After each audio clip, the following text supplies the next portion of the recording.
How does coaching make a difference from that 1% to that 0.01%? Even if it's not easy, it's simple.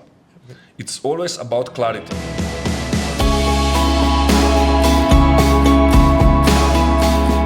Yep, so we are back again. We're going to talk about something really interesting about coaching, how coaching helps different categories of people. And today we're going to start off first exploring how coaching helps athletes or performance athletes. Yeah, like athlete is a human being like everyone else with their conscious and their subconscious mind, correct? And I would say coaching is a nice mixture. It's the modality that teach you how to actually set an intention, how to know where to go. At the same time, exploring your own like feelings, emotions, desires, and just work on that gap.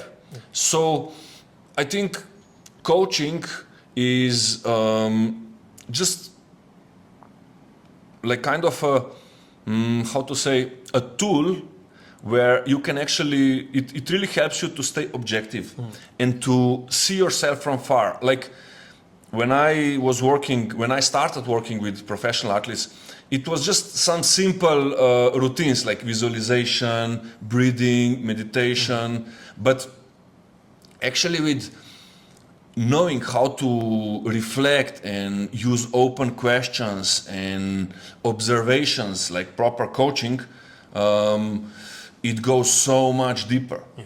It really goes so much deeper because it's not only about, sometimes I say, I want to welcome the unknown, I want to welcome the negatives, Yeah. right? Like everyone wants to win these days. Yeah. But actually I believe that very often I would wish my players to lose because it's more experiential, it's more painful. We always grow from pain, right?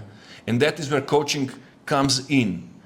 Know how to hold that space, know what question to ask, know how to be okay with that. Yeah. That's where.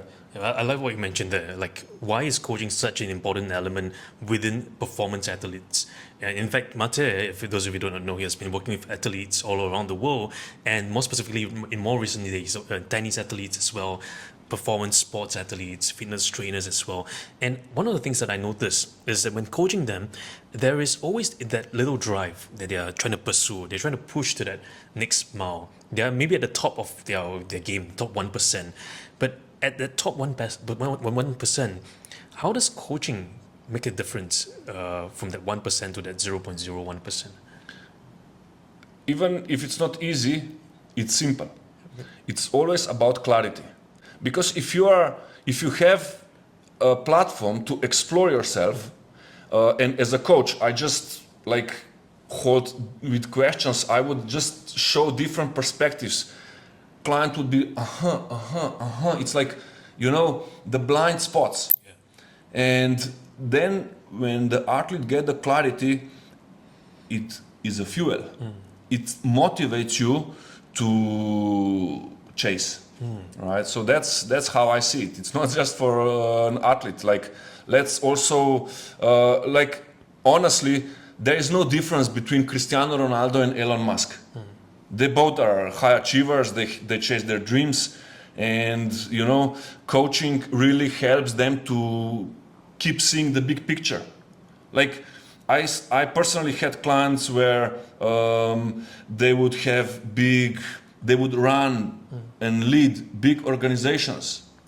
So it's very similar, like how to actually see the big picture versus, I need to do this micromanagement, I need to do this, right? It's not just one thing, it's very multifaceted. Yeah, I like what you mentioned about the sense of clarity, because coaching really helps individuals to gain clarity about where they are and where they want to be, and along the way helping them to be clear, like, hey, that pathway might not be the only pathway. You could explore more, because sometimes as athletes we think that that's the pathway we want, but what if to get there could be many other pathways to create for yourself.